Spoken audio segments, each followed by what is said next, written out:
Terrible. What was your next one? My next one, the load management thing, which goes hand in hand with my shortening the regular season thing. What's your opinion on load management?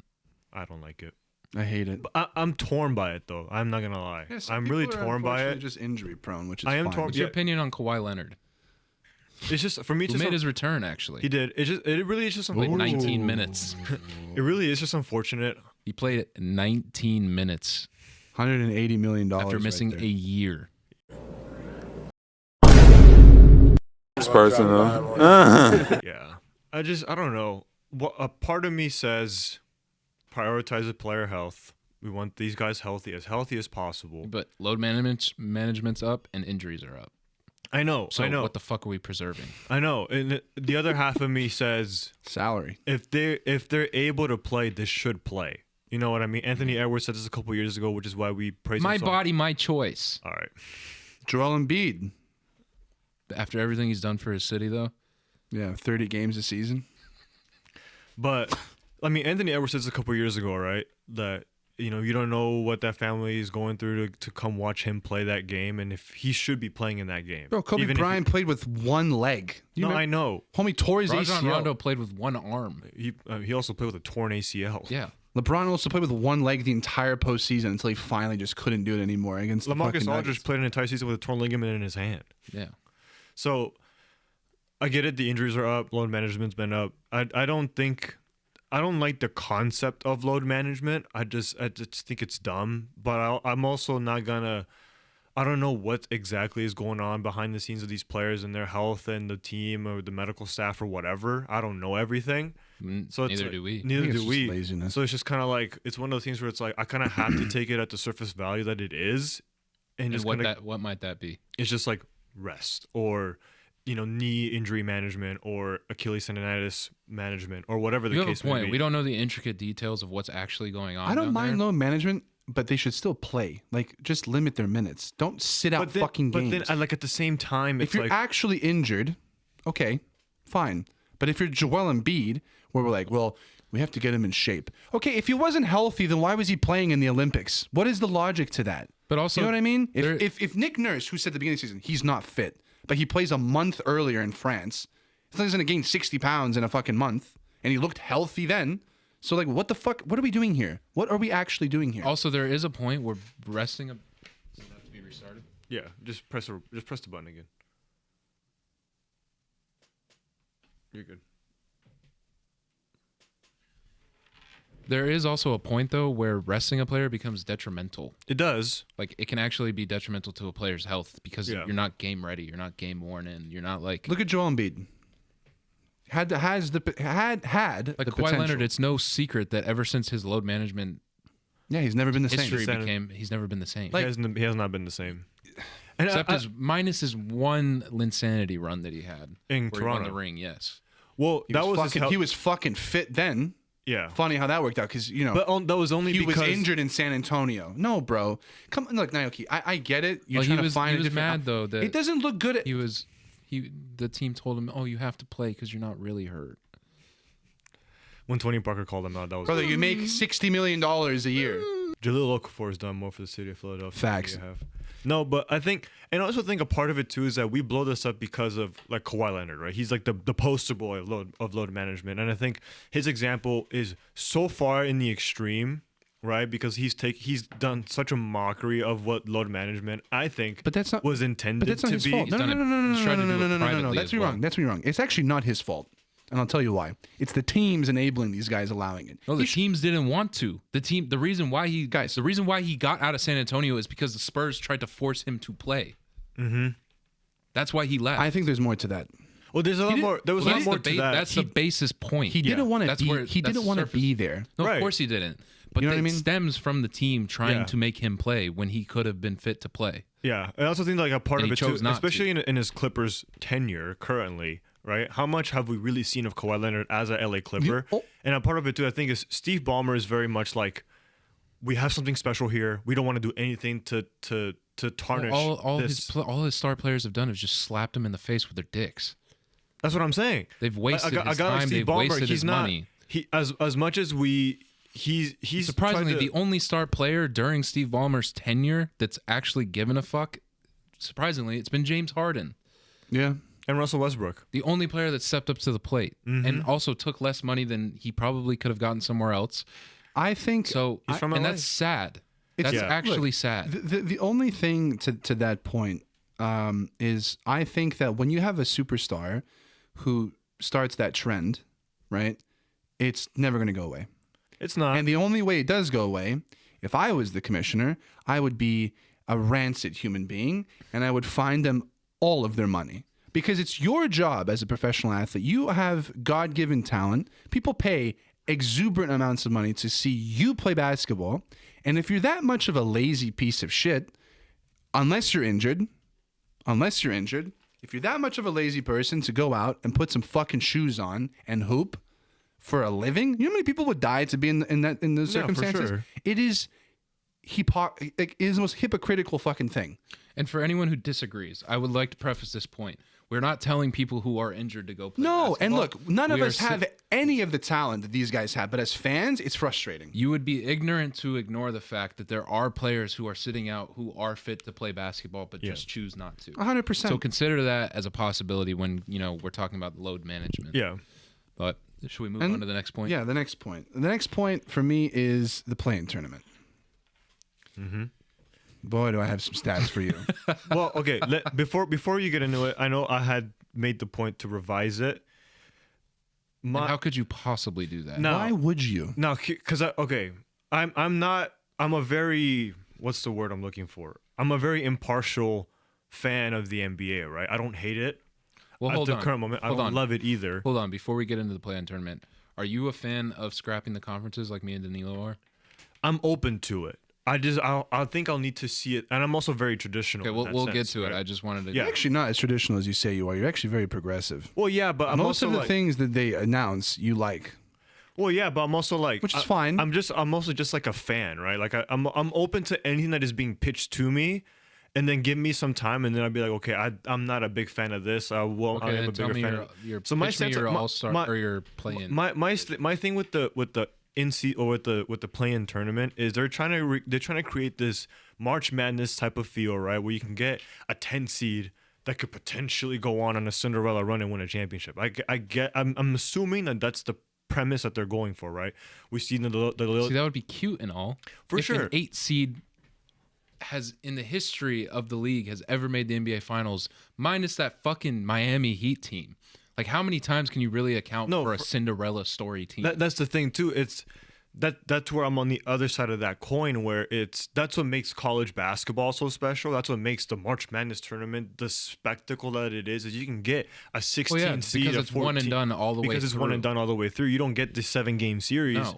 So that's why I don't like the play-in tournament in that sense. And also, you're kind of, especially like when you look at the example of like the Eastern Conference, for example, right, where a 10 seed could be 12 games under 500. It could be legitimately 28 and however many. The Atlanta Hawks when they played the Celtics that one year. Exactly. So that's where I'm like, why are we awarding mediocrity and giving them an opportunity to Wholeheartedly play fucking for agree. a play-in How spot? are you going when to they- revise it? I just think I don't know if I wouldn't say scrapping it entirely, because I like I said how do you- I get how do you the only- environment they're trying to cultivate with the 10 seed and the 9 seed going against each other, and they play the winner of the 7 and 8 seed or whatever the case may But be. how do you properly revise it, though? I don't have a complete idea as to how you would go about doing that. I'm also just open to just scrapping it in general. Just go back to 1 through 8. Both conferences and just have it scrapped that way. We've seen 8 seeds beat number 1 seeds in the first round of the course. playoffs, right? Like twice. What? Like twice. No, I mean it's happened more than twice, but it's happened before. You know what I mean? And Very low probability. very low probability. But even then, it's a spectacle to see, right? Like we've seen when the Nuggets And beat in the past, Supersonics. they were actual 8 seeds. They weren't 10 seeds. Exactly. I get that. So I think when it comes to the in-season tournament, I think we need to. I don't know. Not the in-season tournament. I mean, play-in. the play-in tournament. Excuse me. Like my pitch, because I know with you guys is scrapping the in-season tournament and scrapping the conference kind of go hand in hand. Right? It's just revising the entire playoff format as it currently stands.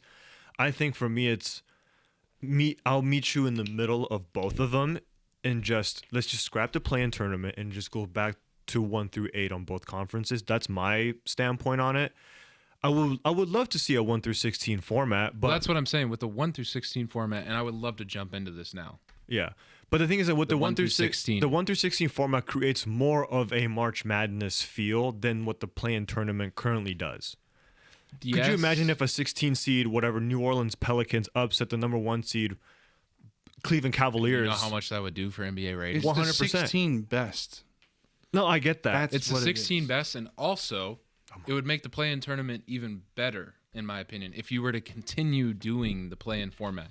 So if you did 1 through 16 and then 17 through 20 played each other, you would actually get the best 4 teams under. Yeah. Whereas in the Eastern Conference, you're getting 2 teams that would be at the bottom of the fucking Western Conference and have no right to actually be there. I have a plethora of points. And going back to the in-season tournament, I said that the NBA was just rewarding mediocrity with that. Number 2, it isn't exciting and it hasn't increased the viewership numbers that they hoped that they would. No one wants to watch Toronto play another mediocre team on primetime television for a playoff spot with them likely going home in the first round. Instead of giving subpar teams national TV time, give teams like Memphis and OKC more primetime TV. That's my opinion. And then for scrapping the conferences and making it into one league, imagine seeing the Lakers and Celtics in the first round of the playoffs. But that's the thing, though. Like that's one of those things where I don't agree with that. Because why would you want that matchup in the first round? That's something you want in the final. Why the fuck not? Why the fuck would you want? Why the fuck finals? would you want to watch your team just molly dickwop fucking, Atlanta? What do you learn from that? Naoki, Nothing. That's what you want in the final. Listen, listen. Let me get to this. Hold on. Naoki. More about listen.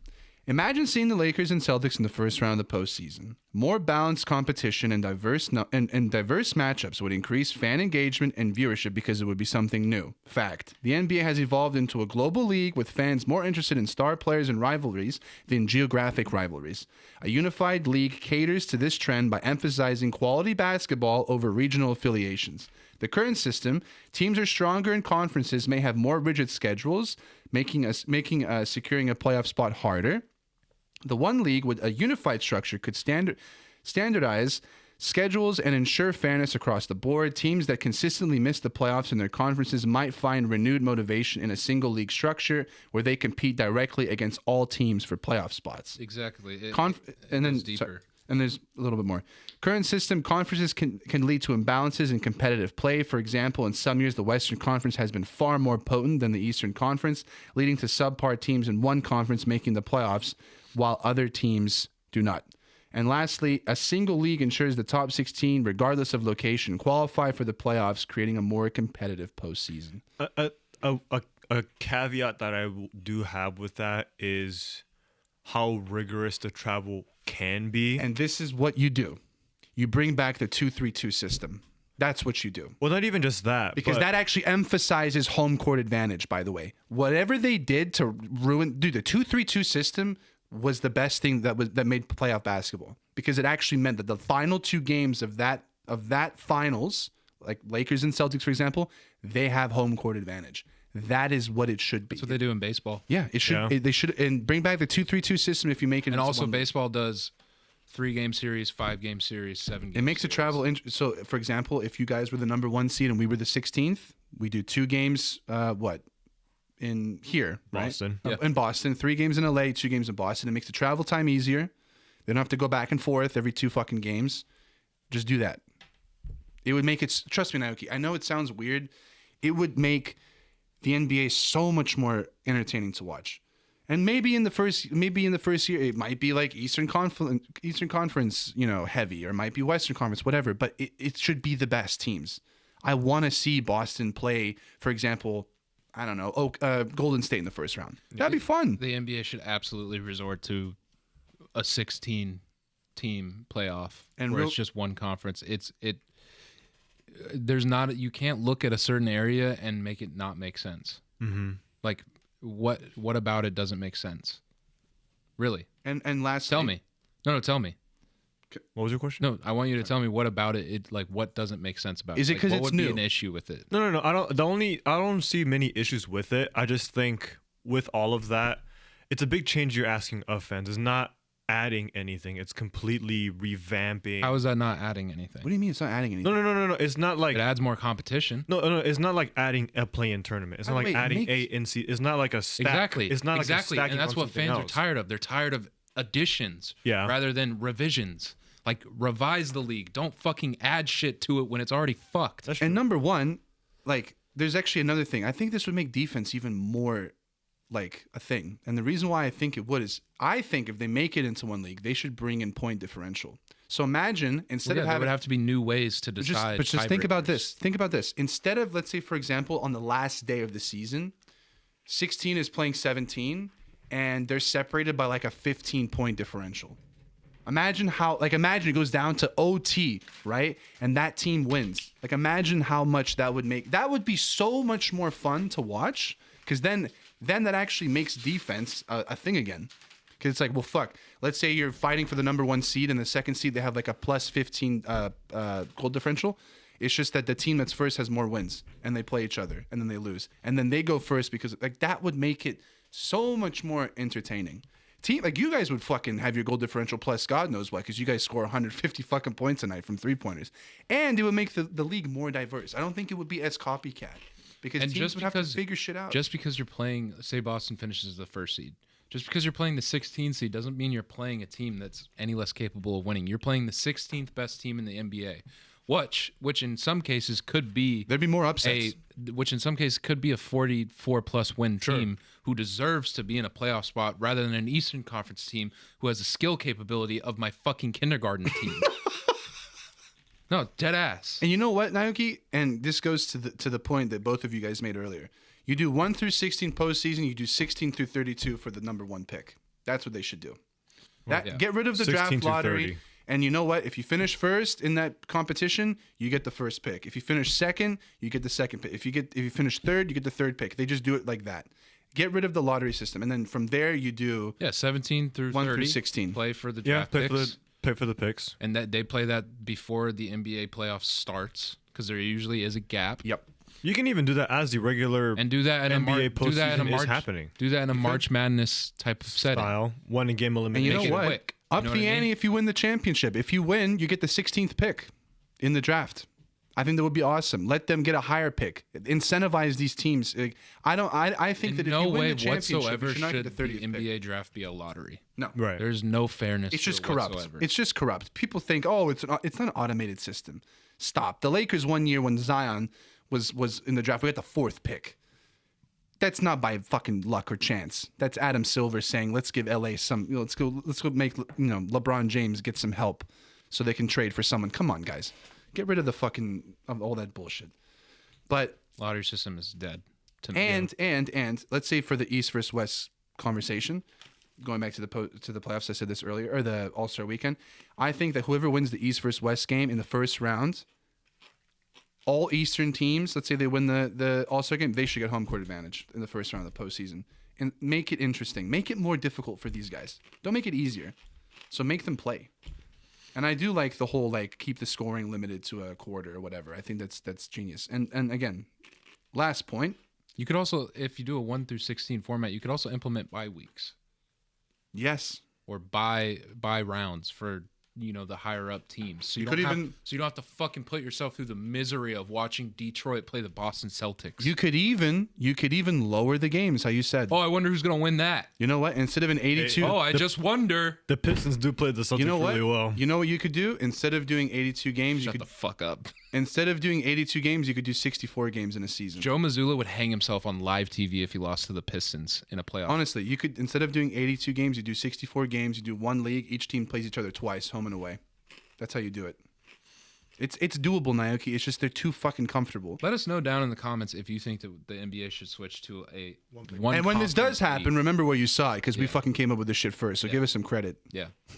But anyway, Hopefully we start the wave. the number one thing. The only think- comments we're gonna get are why isn't podcast equipment more expensive? Yeah. The number one thing that I would do. Who give these guys a platform? Yeah. What the The- fuck?